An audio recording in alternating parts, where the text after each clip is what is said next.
በሌለውበት እየጠበቀ ሰው ትልካለህ። እኔ በወጣሁበት ደቂቃ እየጠበቅ ትመጣለህ። ባለፈው እኔ በሌለውበት ልጄ ነው ወሰድክ። አንተ ነህ ከአንተ ውጭ ማንም ሊያደርገው አይችልም። ገባ አይደለ? አንተ የልብ ስለሰጣቸው በልጄ ላይ የፈለኩት ነገር የማድረግ መብት አለኝ ብለህ ስለምታውቅ እኮ ስለተነገረኝ እኮ ነው ቀጥታ አንተ ጋር የመጣሁት። እህት ነች ወሰደችው፣ ልጄን እህት ነች ወሰደችው። እዚህ መቼም ከብዙ ውጭ እህት የለም አይደለ እኮ። እዚህ ከኔ ጋር እንደዚህ አይነት ሰጣ ገባ ውስጥ መግባት የምትፈልገው እንግዲህ አንድ እህት እሷ ብቻ ናት።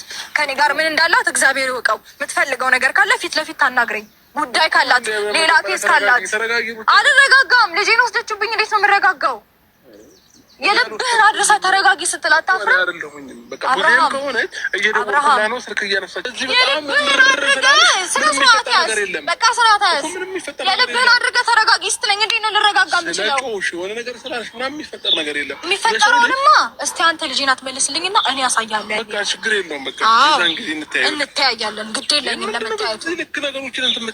ስርዓት ግን ያዝ፣ አደብህን ግዛና የራስህን ሆኖር። ተረጋግቼ ነው እያወራሁት። በጣም ደርሰብኛል።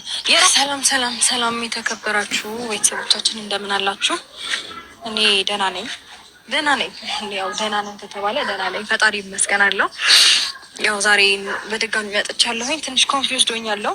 ተረጋግቼ ለማውራት ሞክራለሁ። ማለት ልጄን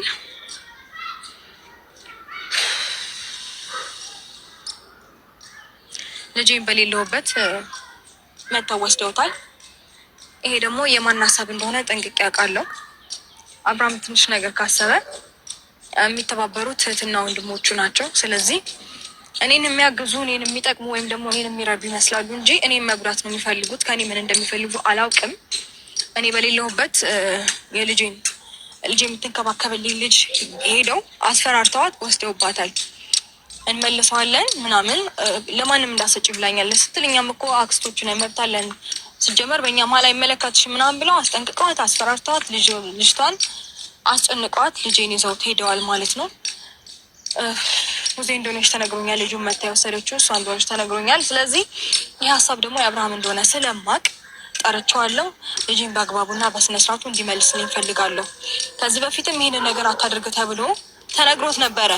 ለምን እንደማይሰማና ለምን እኔን እንደማይተወኝ ነው ማይገባኝ። በቃ ተው የራሴን ኑሮ እኖራለሁ አለ አይደለ? ለምንድነው የራሱን ኑሮ የማይኖረው?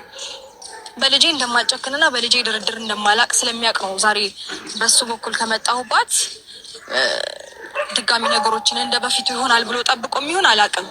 እኔ ደግሞ ወደ ድሮ የምመለስበት ምንም አይነት ምክንያት አይኖርም። ስለዚህ የወሰደው ልጄን ቶሎ እንዲመልስልኝ ጠርቼዋለሁ። ማለት ያው በቀደም ለታም ብዙ ነገሮች ለማድረግ ሞክረው ነበረ። እንደማልሰጣቸው ስለገባቸው ነው ዛሬ በጉልበት ይሄንን ነገር ለማድረግ እየሞከሩ ያሉት። በጉልበትም ከሄዱ በማንኛውም አይነት መንገድ ከሄዱ ምንም ነገር ማድረግ እኔ አያቅተኝም። ሰላምን፣ ፍቅርን ወይም ደግሞ ጥሩ ነገር መልካም ነገር ይሁን ብዬ አስቤ ነው እስከዛሬም ድረስ ዝም ያልኩትኝ እንጂ በሌላ በጉልበትማ ከሄድን እኮ እንተዋወቃለን አይደለ? ስለዚህ እሱም ቢሆን ህግ የፈቀደለትን በህግ ደረጃ የተቀመጠለትን ነገር አክብሮ በቀኑ መጥቶ ማየት ይችላል። ከዛ ውጭ ግን ማናቸውም ልጄን ማግኘትም አይችሉም ማለት መብት አለኝ። ገባችሁ? ሰው እኔ ነኝ እናቱ፣ እሱ አባቱ ነው። አባቱም ደግሞ የፈለገውን ነገር የማድረግም ሆነ የማየትም መብት አለው። እሱን አልነፈጉትም። በስነ ስርዓት መጥቶ ህግ በፈቀደለት ቀን መጥቶ አይቶት እንዲሄድ የከለከልኩት ነገር የለም። ገባችሁ? ስለዚህ ይሄንን ነገር ደግሞ ንትርኩን ይፈልገዋል ይመስለኛል። እሱም አጉል ግርግሩን ምናምን ስለሚፈልገው ይህንን ነገር ለማድረግ ቤት ድረስ መጥቶ እኔ በሌለውበት ይህን እኔ የማልኖርበትን ቀን ራሱ በእርግጠኝነት እኔ ልክ እንደ በፊቱ መውጣበትን መገባበትን በደንብ ይከታተለኛል። ለዛ ነው እኔ የሌለውበትን ቀን ጠብቆ ጓደኞቹ የሚልካው፣ እኔ የሌለውበትን ቀን ጠብቆ የሚመጣው ቤት ድረስ፣ እኔ የሌለውበትን ቀን ጠብቆ እህት ወንድሞችን የሚልካቸው በደንብ ስለሚከታተለኝ ነው። አልከታተልሽም፣ ከአንቺ ዙሪያ የለሁኝም፣ እኔ አንቺ ህይወት ውስጥ የለሁኝም ይለኛል። ግን መውጫ መግቢያዬን በጣም ነው የሚከታተለው። ልክ እንደ በፊቱ አዲስ ሰው ቤት ውስጥ ሲመጣ ሮጦ እንደሚመጣ ሁሉ ዛሬም ሰው አስቀምጦብኛል። መውጫ መግቢያዬን በጣም ነው እየተከታተለኝ ያለው። ለምን ከህይወቴ መራቅ እንደማይፈልግ ለእኔ ለምን ከኔ ህይወት እንደማይሄድ ለምን እንደማይተወኝ በአፉ ትቻለሁ ይላል። ግን ተግባሩ ከእኔ ስር መጥፋት አይፈልግም ሁልጊዜ። ስለዚህ ይህንን እንዲያደርግ እፈልጋለሁ። አይ በጉልበት ነው ማምነው አይ ሌሎች ነገሮች ውስጥ መግባት እፈልጋለሁ የሚል ከሆነ ደግሞ እኔ ግድ የለኝም፣ ችግር የለብኝም። ሰላምና ፍቅርን እሷ ሰላምን አትወድም፣ እሷ ፍቅርን አትወድም፣ እሷ በሰላም ነገሮችን ማድረግ አትችልም እያሉ ስለነበረ ነው እስቲ ልተዋቸው ብዬ የተውኳቸው። አይ ጭቅጭቅና ግርግር ወይም ደግሞ በጣም በጉልበት እና በማይሆን አካሄድ ሄዳለሁ ካሉ ደግሞ ችግር የለብኝም። እኔ ሩት ማድረግ ያለብኝ ነገር በሙሉ ማድረግ እችላለሁ። ስለዚህ እኔ አሁን ዛሬውኑ ጠርቼዋለሁኝ። ዛሬውኑ ሳይውል ሳያድር ልጄን እንዲመልስልኝ እፈልጋለሁ። እኔ በልጄ የምቀልድ አይነት ሰው ይህንንም ነገር ስለሚያውቅ ነው እሺ እንደማልለው ስለሚያውቅ ፊት ለፊት በሱ ጉዳይ ሲመጣብኝ ፊት ለፊት እንደምጋፈጠው ስለሚያውቅ ነው ሁሌ በሌለውበት ነገሮችን የሚያደርገው። ሁሌ በሌለውበት ማናቸውም እኔ ባለውበት የፈለጉትን ነገር የማድረግ አቅም እንደሌላቸው ስለሚያውቁ ልክ የማልኖርበትን ቀን ጠብቀው እኔ ማለት ቤት ውስጥ ማለት ነው ልጅቷን የሆነ ነገር አድርጓታል ሁላ ብዬ አስባለሁ። አሁን ላይ ልጄን የምትንከባከብልኝ ልጅ በቃ ኖ እንደዚህ እሺ አትበያቸው ምናምን ስለምን የሆነ ነገር ያደርጓታል ብዬ እፈራ ነበረ። አንዳንዴ እንደውም እነ ካሌባን እነ እዩን ምናምን አስቀምጬ ለትንሽ ደቂቃ ስራልኝ ስራ ከሌላችሁ እዚህ ሁኑልኝ ምናምን ብያቸው መሄድበት አጋጣሚ ያለ የሆነ ነገር ያደርጉብኛል ልጅቷን የሚጎዷታል ብዬ ስለምፈራ ማለት ነው። ገባችሁ? ሁሉንም ነገር ይመጣና ነገሮችን ፊት ለፊት ተነጋግረን በሰላም የሚሰማ ከሆነ በሰላም ይሰማ፣ ላይ በጉልበት ነው ማምነው ካለ ደግሞ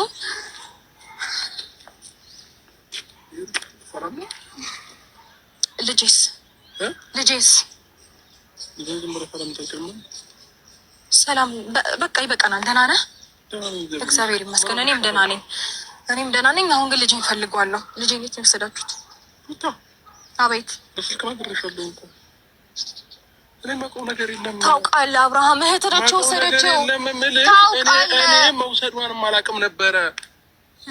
ሰሚኛለሽ? ለእኔ ስልክ ማታነሳለኝ። ይኸውልህ አንተ ከኔ ምን እንደምትፈልግ አላውቅም። እኔ በሌለሁበት እየጠበቅ ሰው ትልካለህ። እኔ በወጣሁበት ደቂቃ እየጠበቅ ትመጣለህ። ባለፈው እኔ በሌለሁበት ልጄ ነው ስልክ አንተ ነህ። ከአንተ ውጭ ማንም ሊያደርጉ አይችልም። ገባ አይደለ? አንተ የልብ ስለሰጣቸው በልጄ ላይ እኔ የፈለኩት ነገር የማድረግ መብት አለኝ ብለህ ስለምታውቅ እኮ ስለተነገረኝ እኮ ነው ቀጥታ አንተ ጋር የመጣሁት። እህት ነች የወሰደችው፣ ልጄን እህት ነች የወሰደችው። እዚህ መቼም ከብዙ ውጭ እህት የለህም አይደለም? አለኝ ብዙ እህት ነው ያለኝ፣ እግዚአብሔር ይመስገን እኮ። እዚህ ከኔ ጋር እንደዚህ አይነት ሰጣ ገባ ውስጥ መግባት የምትፈልገው እንግዲህ አንድ እህት እሷ ብቻ ናት። ከኔ ጋር ምን እንዳላት እግዚአብሔር ይወቀው። የምትፈልገው ነገር ካለ ፊት ለፊት ታናግረኝ። ጉዳይ ካላት ሌላ ኬስ ካላት አልረጋጋም። ልጄን ወስደችብኝ። እንዴት ነው የምረጋጋው? የልብህን አድረሳ ተረጋጊ ስትል አታፍርም? አብርሃም እኔም ስላላነሳችልኝ ነው የመጣሁት አንተ ጋር እንጂ አንተ ጋር መምጣት ፈልጌ አይደለም። ሲቀጥል ደግሞ በወጣሁኝ ቁጥር እየተከታተልክ እቤት ሰው አትላክብኝ። ወይኔ በአንተ ጉዳይ ሰው የሚመጣው አንተ ሳትልካቸው ማንም እንደዚህ ሊያደርግ አይችልም። ኔቨር በጭራሽ። ኢቨን ጓደኞች ራሱ በሌለውበት ቤት እየመጡ እንዴ ምን ታርጋቸው? የአብርሃም ቤት ነው። ማን ያንተ ቤት አድርገው? በቃ ልቀውታል እኮ የራሴ ቤት ነው፣ የገዛ ቤቴ ነው። ገባ? ያላከበርከውን ቤት የአብርሃም ቤት ነው። ማን ነው እየመጣ ያለው ብለው ማናቸው መጣ አፋቸው እንዲከፍቱ አልፈቅድልም። ሰማኛለህ? እየደወልኩላት ስልኳ አልሰራ ብሎኛል። እዛ ተመካክራችሁ የመጣችሁትን እኔ ምን አቅልሃለሁ? እዚህ ጋር መተህ ፊት ለፊት ብታስመስል ማይሆን ነገር አታወሪ። እኔ ከማንም ጋር አልተመካከልኩም። ይኸው አዳምጪ ከፈለግሽ እኔ እየነገርኩሽ ነው። በተደጋጋሚ እየደወልኩላት ስልኳ አልሰራልኝም። እኔም ስላልሰራልኝ የመጣው ስልኳ እንደማይሰራልኝ ማለት ነግረኝ ሬዲ አይደለሁም። አሁን እኔ ልጄ እንድትሰጠኝ ብቻ ነው ፈልገው። እሺ እኔ ኬታ ሌላ ቅርብ አይቀበልም ጥሪ አይቀበልም ነው የሚለው እኮ። እኔ እኮ እሱን ሞክሬ እኮ ስላጣሁት ነው አንተ ጋር የደወልኩት አይደለም። ስልኳ እንደማይሰራ ልትነግረኝ አይደለም የጠራሁት። ስልኳ እኮ አይሰራም። እኔ እየደወልኩላት ነው የሚለውን ነገር እንድትነግረኝ አይደለም የጠራሁት። ታውቃለህ አብርሃም ፕሊዝ፣ ታውቃለህ እኔ ፕሊዝ ሌላ ነገር ውስጥ እንድንገባ አልፈልግም። በቃ ከህይወቴ ወጣል አይደል? ከህይወቴ እንደወጣ በስነ ስርዓት ውጣ። ዙሬን አትከታተለኝ፣ አትዙሬኝ። በቃ ሰላይ ምን አይነት ሰው ነው እየላክብኝ ያለው? ልክ ስወጣ በራን ኳክቶ ጎረምሶች ተንጋግተው ይገባሉ። ልክ ስወጣ ጠብቀ እህትህ ትመጣለች። ልክ ስወጣ ጠብቀ አንተ ትመጣለህ። ምንድን ነው የምትፈልጉት ከኔ? ለምን ነው የማታውኝ? ችግራችሁ ምንድን ነው? ልጄን ብቻ መልስልኝ። ከአንተ ምንም ፈልጌ ማላውቅም፣ ወደፊት አልፈልግም። አልረጋጋም። በአንድ ልጄ ቀልድና ጨዋታ አልወድም። ታውቃለህ፣ ሌላ ነገር ውስጥ መግባት አልፈልግም። ከዚህ በፊቱም በስነ ስርዓት ተነጋግሬ ከአንተ ጋራ የማይሆን ነገሮች ስለማልፈልግ የለም እያልኩሽ እኮ ነው። እኔ ውሰጂም አላልኳትም እንዴ ታውቃለህ። ውሰጂ ምንም አላልኳትም እያልኩሽ እኮ ነው። ኧረ ፈራ አትማል። እኔ አላልኳትም። ፈጣሪን እንኳን ፍራ አትማል። እኔ እየነገርኩሽ ደግሜ እመልስሻለሁ ከፈለግሽ። እኔ አላልኳትም። እንዲህ ብለህ ስለምታውቅ ነው በቃ። እኔ አላልኳትም። እኔ የማውቀው ታሪክ የለም። አንተ የሆነ ነገር ሳታስብ የሆነ ነገር ሳትነጋገር በየትኛውም አይነት መንገድ ቡዜ እንደዚህ ልትዳፈር አትችልም። ገባ አይደለ? አንተ የሆነ ነገር ብታወራ አንተ የሆነ ነገር ብታስብ ነው ገባ? ያንተን ሀሳብ ብታስፈጽም ነው ሁሌም እሷ የምትሯሯጠው እንጂ ስለ ልጄም ተጨንቃ አታውቅም። አንተ ውስጥ ስለሚመጡ ሴቶች ክብርም ደህንነትም ተጨንቃ አታውቅም። ያንተን ሀሳብ ብቻ ነው የምታዳምጠው። ሲጀመር እሷ በጣም ራስ ወዳድ ሰው ናት። ገባ? ለማናቸውም ማሰብ አታውቅም። ለሁሉም ሀሳቢ ትመስላለች እንጂ ልጄን እንድመልስልኝ ነው። አንተ ነህ ከህይወት ያልወጣ ያልከው። ከህይወት ይወጣልኝ፣ ልጄንም መልስልኝ። ልጅህን ማየት ባለብህ ቀን በህግ በፈቀደልህ ቀን ና። አልከለከልኩም። ደውዬም ይሁን በምንም አፈላለግ ያት ልጁ ካለ ይዤው እመጣለሁ። ያለቀ ተረጋግ። መጀመሪያ ልጁ ካለ አይደለም አለ እኔ ጋር አይደለም። ማሽ ምን ላድርግ ነው? ታው እኔ ያወቅኩትም ነገር የለም እያልኩሽ እኮ ነው። እኔ ባቅ ኖሮ ጥሩ ነበረ። ልክ ነሽ፣ ግን ደግሞ ለእኔ ነግራኝ አይደለም የወሰደችው እያልኩሽ እኮ ነው። ሲቀጥል ደግሞ ይህን ያህል ጠላት ቤት አይደለም እኮ ሄደው እኛ እንኳ ነው አይደል የመጣው። አንተ ለእኔ ጥሩ አስበህ ለእኔ ምናምን ተጨንቀ ወዳጄ ነህ አንተ ወዳጄ ነህ። ተንገብግበሽ ራሱ የምትመጪው ምን ታደርገዋለች? ለልጄ አንድም ቀን ቅንጣት አክል አስባት ለአንቺ አላሰብኩም። ለህፃኑ አንቺ እንደምትጨነቅ ሆን ያልጨነቅ አትጨነቅም። ይቅርታ አድርግልኝ። ተጨንቀህም አታውቅም። አንተ ተጨንቀህ በጣም ነው የምትጨነቀው። አሁን እያወራሽ ያለው ነገር ለራሱ ሰው ሲታወቅሽ አይመስለኝም። በጣም ነው የሚታወቀኝ። የመጣው ቤተሰብ ጋር ነው አይደል? ይልሽ ብትጨነቅም ኖሮ እህቴም ብትሆን አክስቱ ናት። አክስቱ ሆና ደግሞ ምንም ልታደርገው አትችልም። አልፈልግም እንዴ እሷም የልጆች እናት እኮ ነች። ምን ሆነሻል? እሷ ዝም ብሎ የሆነ የእናትነት ስሜት ያላት ሴት አይደለችም። ሲጀመር ይቅርታ አድርግልኝና ገባ? የእናትነት አይነት ስሜት ቢኖራትማ ኖሮ እውነት ልጇ ከእሷ ሲነጠል ምን ይሰማታል? እናት ናት። ገባ አይደለ? ልጁ ከእናቱ ማግኘት ያለበት ነገር ምን አለ? ወስደው አላሳደረችው። ለምን አትረጋጊም? መጀመሪያ ገና ነው አይደል? ኔቨር ሲጀመር አቅማመቱን ሰጧት ነው ልጄን ብድግ አድርጋ የምትወስደው። አባቱ አንተ ነህ። አባቱ አንተ ነህ። አክስት ናት። እኔም አባቱ ነኝ። እኔ አልፈቀድኩም፣ አልፈለግኩም። መብቴ ነው። በቃ አልፈልግም። እሺ እኔ አልፈልግም።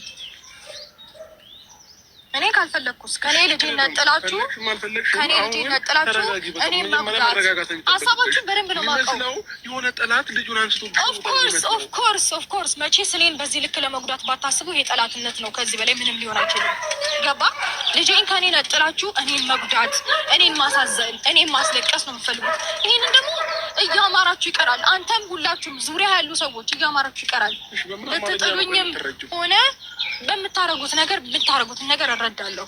በምን አማርኛ ነው የሚገባሽ? እያስረዳሁሽ ነው አይደል ያለው። ሲጀመር አንተ እያስመሰልክ ነው። ጠንቅቀህ ታውቃለህ። ልጄ የለም እያልኩክ ስልኳ እንደማይሰራ እያወቅ ልትተባበረኝ እንኳን ፈቃደኛ አይደለህም። እኔማ እንዳንቺ ያልሆንኩበት ምክንያት አንድ እህቴ ጋር ከሆነ ምንም ችግር የለውም። ገባሽ? ለዛ ነው አለቀ። እንዳንቺ ያልተንገበገቡ ያሰብከውን ሀሳብ ስለምታውቅ ነው እንደዚህ። ምንድነው ማሰውርታ? እኔ እሱ ሀሳብማ ልጄን ከኔ መነጠል እኔን ነው መጉዳት ፈለግ። የት መውሰድ? ከዛ ኦፍኮርስ ከዚህ በፊት በጣም ብዙ ቦታ ልትወስደው ሞክረሃል፣ ስላልተሳካልህ ነው። ገባ? አሁንም ደግሞ ጠንቀህ ማወቅ ያለብህ ነገር የምታስበው ነገር በሙሉ እንዳታስበው ጭራሽ አይሳካልም። እሺ ምን እንዳደርግልሽ ነው? ልጄን እንድሰጠኝ ብቻ ሌላ ምንም ነገር እህቴ ጋር ነው ያለው። እሄድባታለሁኝ በአካል ፈልጊያትም ይሁን ምንም አመጣዋለሁኝ። ሲቀጥል ደግሞ እኔ እየነገርኩሽ ነው ቤተሰብ ጋር ነው ያለው። በዚህ ልክ መንገብገብ አይጠበቅብሽም። በጣም ነው የምንገበገብለት፣ በጣም ነው የምንገበገብለት እንጂ እናንተማ ጥሩ ሰውማ ብትሆኑ ኖሮ የኔን ስሜት መጀመሪያ መረዳት ትችሉ ነበረ። የፈለገ ነገር ቢሆን በጣም ብዙ ጣውረድ ወረዳ ያየው በልጅ ነው። እስቲ ምን ይሰማታል የሚለውን ነገር እንደ ይቅር ሌላው እንደ ሰው አእምሮ ካላችሁ እንደ ሰው ማሰብ ነበረባችሁ አይደለም?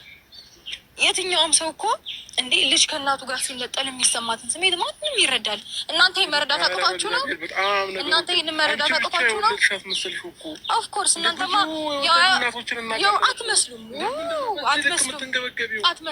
በጣም ብዙ ነገር ያዩበት ልጅ ስለሆነ በጣም ነው የምንገበገብለት። አዎ እንገበገብለት አለው። ገባ አይደለም? አንቺ ብቻ ወልድሽ ምታውቂ ያስመሰልሽው እኮ በጣም ነው የምንገበገብለት። እንዴት ነው ለመሰለ እንዲህ መሆንለት ምንም እናንተ የምታስቡት ሰው ስላላችሁ ማለት ነው። ገባ? እኔ መከራከር ፈልጌ አልመጣሁም። ልጄ እንድትሰጠኝ የመጣሁት አማርኛ ይገባል አይደል? በቃ መከራከር ካልፈለግሽ ደግሞ እየነገርኩሽ ነው ያለሁት። ብዙ ያለችበት ቦታ ፈልጋታለሁኝ። ካለችበት ቦታ ልጁን አመጣዋለሁ እንጂ በቃ ሲቀጥል ደግሞ ማና አንቺ እንደምትንከባከቢ እኛም ከቢመጣ ይሄን እንከባከበዋለን። ይሄን አል በዚህ ልክ ማስመሰል አይጠበቅም። በጣም ስትንከባከብ እኮ አየነ ስትንከባከብማ ያንተን እንክብካቤ አየነው። መጀመሪያ ሰው ልጅ መረጋጋት ያስፈልጋል። አልረጋጋም። ብላችሁ ያደረጋችሁ ቤት ውስጥ አጋዥ ያለችሽ አይደለ? የት ነው ያለው ልጁ ስትያት የአብርሽት መተወሰደችው በቃ ምን እኔ እንደማልፈቅድ እኔ በሌለውበት ሰዓት ይህን ነገር እንደማልፈቅድ ስለምታውቁ እኔ በሌለውበት ሰዓት መጣችሁ። አንደኛ፣ ሁለተኛ ነገር ደግሞ እሷን ጭምር አስፈራርታችሁ የምትወስዱ ማንን ነው የምናስፈራራው? አንተ ጎረምሶች እየመጡ ለምንድን ነው ልጅቷ የሚያስጨንቁብኝ? ማንንም ያስጨነቃት የለም። ማንን ንገሪኝ። እርግጠኛ ነህ? አዎ በደምብ 100%። እርግጠኛ ነህ? አዎ 100%። እንግዲህ ሰሞኑን እየመጡ ያሉትን ጎረምሶችን ሰብሰብ አድርግልኝ። አንተም እዛው ስነ ስርዓት ግን ያዝና እዛው ነው። እኔ ማንንም ሰው ልኬብሽ አላውቅም። ትሰሚኛለሽ? ማንም ሰው ሩታ ቤት ሄዳችሁ በጥብጧት፣ ሩታ ቤት ሄዳችሁ እንደዚህ ያደርጉ። ለምን ከኔ መራቅ እንዳቃተ አላውቅም። ሁሌም አንደበትህ እንደዚህ ያወራል ብዬ አላውቅም። ተግባር ግን ሁሌም ተመሳሳይ ነው። እኔ እንኳን ዋሽቼ ቢሆን ጥሩ ነበረ፣ ግን እነሱም አይተዋል። መጥተው እንዴት እንደሚሆኑ ገባ። ስነ ስርዓታቸውን ይዙ እንደሆነ እያያዙ ፊት ለፊት ታውቃለህ። በእናትህ ፊት ለፊት ብንገናኝ የሚፈጠረውን ስለሚያውቁ ነው እኔ በሌለውበት ነገሮችን ማድረግ የሚፈልጉት። አሁን መጥተው ልጅቷንም አያስጨንቁብኝ፣ አያስፈራሩብኝ። አይ ካሉ ደግሞ ስነ ስርዓታቸው ነው ማስዛቸው። ልክ ነው ማስገባቸው። ከኔ ውጭ ለሚመጣብሽ ነገር በሙሉ እኔ ኃላፊነት አልወስድም። የፈለግሽውን ነገር ማለት ትችያለሽ። እኔ እንደዚህ አድርጌ ማራቅም እያልኩሽ የፈለግሽውን ነገር አድርጊያቸው። በቃ አለቀ። እህቴን ግን እህቴ ነች ያለውን ነገር በራሴ መንገድ አውርቻታለሁኝ። አሁንም ቢሆን ደውልላታለሁኝ። ስልኳ ዘግቶባት ሊሆን ይችላል፣ ወይም መብራት የለም ይሆናል፣ አይታወቅም። ሁሌ እንደዚህ አይነት ነገር ስታስቡ ስልካችሁ ይዘጋል፣ መብራት አይኖርም፣ ከሀገራት ትወጣላችሁ ምናምን። እንዲህ አይነት ነገር ስታስቡ ሁሌ በጣም የሚገርመኝ ነገር ልክ ነገር ስታስቡ እና ስታሰቡት ስልካችሁ ይዘጋል። እንዴት ይገርማል እባክህ። አሁን ይኸውልህ እነሱንም ቢሆን በማገኝበት መንገድ አግኝቼ እውነቷን ፍርጥ አድርጎ ሲያወጡ ልትገባበት ትገባለህ ያኔ። ስለዚህ አንተም ስነ ስርዓት ትይዛለህ። አሁንም ቢሆን በቃ በመረጋጋት ነው ነገሮች የምታስተካክሉ። እንደዚህ በጣም ስነ ስርዓት ያዝ፣ በቃ ስርዓት ያዝ። የልብህን አድርገህ ተረጋጊ ስትለኝ እንዴት ነው ልረጋጋ የምችለው? የሆነ ነገር ስላልሽ ምናምን የሚፈጠር ነገር የለም። የሚፈጠረውንማ እስቲ አንተ ልጄን አትመልስልኝና እኔ ያሳያለሁ። በቃ ችግር የለውም። በቃ ዛን ጊዜ እንተያያለን። ግድ የለኝም ለመታየቱ። ልክ ነገሮችን እንትን የምትይው ስርዓት ግን ያዝ፣ አደብህን ግዛና የራስህን ኖር። ተረጋግቼ ነው እያወራ ያለሁት። በጣም ደርሰብኛል። የራስህን ኑሮ ኑር፣ አትከታተለኝ። ስወጣ እየመጣ ሰዓት ላክብኝ። ስወጣ የራስህ እየተጎተት አትምጣ። ስወጣ እየመጣ ሰዎችን አታሰማራብኝ። አልፈልግም። በቃ ከህይወት ይወጣል አይደል? ውጣ፣ ውልቅ ብለህ ውጣ። አትምጣብኝ። አልፈልግም። በቃ እኔም ገባ። ልጄን አሁን መልስልኝ። እህትንም ቢሆን ስነ ስርዓቷ እንድትያዝ አድርጋት። በጣም በመከባበር ነው ነገሮችን እያደረግኩኝ ያለሁት። ገባ? አይ ክብር አይወድልኝም የምትሉ ከሆነ ደግሞ እኔ ሩታ ግድ የለብኝም። ገባ? አዎ ስነ ስርዓትን ትይዛለህ። ልጄ መልስልኝ። ከዛሬ እንዲያልፍ አልፈልግም። ከዛሬ ካለፈ ግን እኔ እናንተ አንላቀቅም። እሺ መሄድ ትችላለህ። ካሁን የማይቀር ነገር ነው። ምክንያቱም በጣም ብዙ ነገሮችን አጣርቶ የመድረስ ግድ የለኝም። ሁሉም ነገር እደርስበታለሁ። ችግር የለም። ነገር ግን እኔ አሁን የምፈልገው ልጄ ከዛሬ እንዲያልፍ አልፈልግም። በታሪክ ከዚህ በፊት ሌላ ነገር ይፈጠራል ብዬ ወይ ልጄን ይጎዱብኛል ብዬ አስቤ 3 ቀን 4 ቀን ዝም እንዳልኩት ዝም አልላቸውም። ዛሬውኑ እንዲመልሱልኝ እፈልጋለሁ። ዛሬ ካልተመለሰ ግን ውርድ ከራሴ። የምሬ ነው። እኔ በቅቶኛል። አንዳንዴ ሰው ስታከብሩትና ሪስፔክት ስታደርጉት ሰላም ይሻላል፣ ጥሩ ነገር ይፈጠራል ብሎ መጠበቁ የሚያናንቀን ከሆነ ችግር የለብኝም። እኔ ሩታ እንታወቃለን እኮ በምን አይነት መንገድ መሄድ እንዳለብኝ ያቆኛል። እኔ ከዚህ በላይ ምንም ልላችሁ አልችልም። በጣም ሆት ስለሆንኩኝ ነው። በጣም ይቅርታ። እናንተንም አይ ቲንክ ካስደነገጥኳችሁ ሶሪ። ነገሮች መልካም እንደሚሆኑ ተስፋ አደርጋለሁ። እስከዛሬም እየተፈጠሩ ያሉት ነገሮች እኔ በሱ በኩል ያሉትን ሰዎች ወይም ደግሞ ዴቭንም ቢሆን እንደዚህ አድርጊ ስለኝ ኦኬ እያልኩኝ ስለማከብረው አባታችንን ስለማከብረው ጋሼን ስለማከብረው አብዬን እናቴን ስለማከብር ነው እንጂ እንደነሱ አካሄድና እንደነሱ ስራማ አንድ ቀንም ውይ አላድርም ነበረ። እነሱን ለመጉዳትም ሆነ እነሱን ልክ ለማስገባት ግን ደግሞ ከጀርባ ያሉትን ሰዎች ከማክበር አንጻር ነው። ክብርና ስነስርዓትና ፍቅር የማይገባቸው አይነት ሰዎች ከሆኑ ደግሞ በማየት መንገድ መሄድ እንዳለብኝ አድርጌው ባሳያቸው የሚሻል ይመስለኛል። ሌላ ምንም ልል አልችልም። ደህና ሁኑ። አመሰግናለሁ።